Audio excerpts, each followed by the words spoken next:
તો ખરી. Order order. અચ્છા અચ્છા અચ્છા, એક કામ કર, ત્યાંથી 2 ચા કઈ આવ આપણા બંને હાટું, અને થોડી ખારી લઈ આવ જા. ઈ ઓર્ડર નહીં. તો આ ઓલા સુપ્રીમ કોર્ટમાં નથી કહેતા ઓર્ડર ઓર્ડર. ઈ ઓર્ડર મામા. અચ્છા, એટલે હવારમાં તને જજ બનવાનું સપનું આવ્યું લાગે છે કા? ભાણા, તારે છે ને ડોક્ટર ને બતાવવું જોઈએ. ડોક્ટર ને શેના હાટું? તારા મગજ હાટું. રોજ સવાર પડે છે ને કઈક નવું ફીતુર ઊભું થાય તારું. આજે મારે આ બનવું છે અને કાલે મારે આ બનવું છે. મામા તમે સમજતા નથી. હવે છે ને અમે ફાઇનલ કરી નાખ્યું છે કે આપણે કોલેજિયન જ બનવાનું છે એકદમ. કોલેજિયન? ભાણા, 8માં 2 વાર ફેલ થયો તો હે? સ્કૂલે જવાના ફાફા છે તારે, અને તારે કોલેજિયન થાવું છે? ઈ કોલેજિયન નહીં મામા, ઓલી સુપ્રીમ કોર્ટમાં કોલેજિયન ન હોતી ઈ કોલેજિયન. અક્કલના ઓથમીર, એને કોલેજિયન નો કહેવાય, એને કોલેજિયમ કહેવાય. કોલેજિયમ.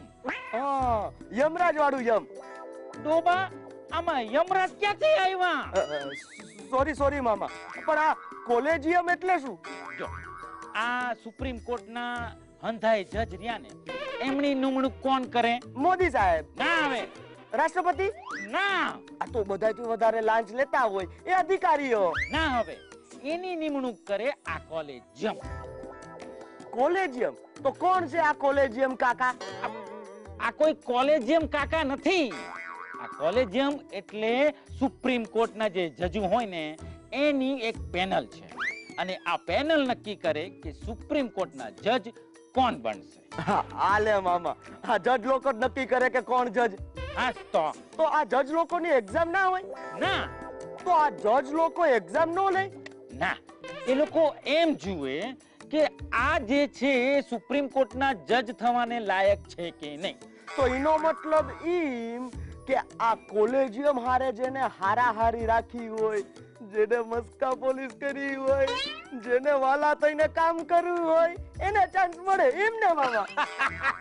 ભાણા, તું ખરેખર બહુ જ્ઞાની થતો જાય છે હો. મામા, આ જ્ઞાની થવાની ક્યાં વાત કરો છો? આ મોટા મોટા રાજ્યોમાં મંત્રી કેમ નક્કી થાય? આ જેને મોટા મોટા નેતાઓની ચમચાગીરી કરી હોય, આ બધા યારે હારાહારી રાખી હોય, આ લાભ રેવા હાટું થઈને બધાયની મસ્કા પાલિશ કરી હોય, એવા જ લોકો મંત્રી બને ને. તો આમાં એવું નહીં?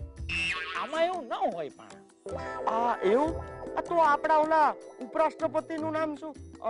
ધનખડ સાહેબ. હા, આ ધનખડ સાહેબ. એ મામા, આ સુપ્રીમ કોર્ટના જજ સામે આ ધનખડ સાહેબને શું વાંધો હતો? અને ઓલા ભાજપના બીજા નેતા શું નામ? નિશિકાંત દુબે અને દિનેશ શર્મા. હા, હે ને ઈ 2 જણા કહેતા હતા કે આ સુપ્રીમ કોર્ટ છે ને એ ધાર્મિક ઉશ્કેરણીઓ કરે છે દેશમાં. ભાણા, આ વાંધો મૂળ ઓલા દારૂગોળો છે ને એમાં ભેજ ઘૂસી ગયો છે ને એનો છે. કયો દારૂગોળો અને કયો ભેજ મામા?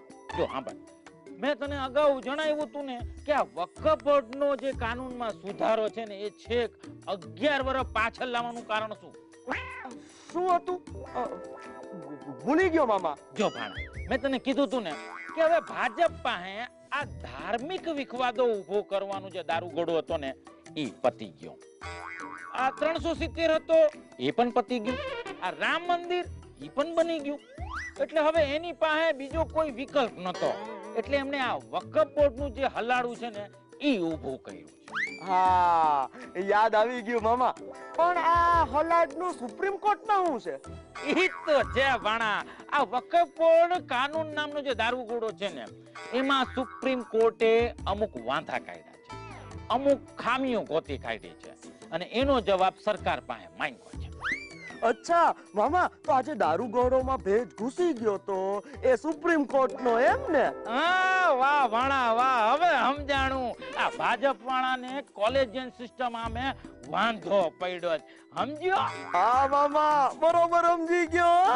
હું સમજી ગયો. ઈ જ કે ભાવતું તું એ વૈદે કીધું. ઈ કહેવત પણ સાચી, અને બીજી કહેવત ગરજ મટી અને વૈદે વેરી, એ કહેવત પણ સાચી.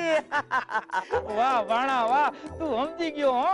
આ સુપ્રીમ કોર્ટ જ્યારે સરકારને ફાવતું આવે એવું કરે ને ત્યારે વૈદ વાલો, પણ જો કડવી દવા ગળવાનું કે ત્યારે વૈદે વેરી. વાહ વાહ, તું દિવસે દિવસે બહુ હોશિયાર થતો જાય છે. વાહ, બાળકોનો સુપ્રીમ કોર્ટ રાજકોટનો ના ના ના ના ના જગત મામાનો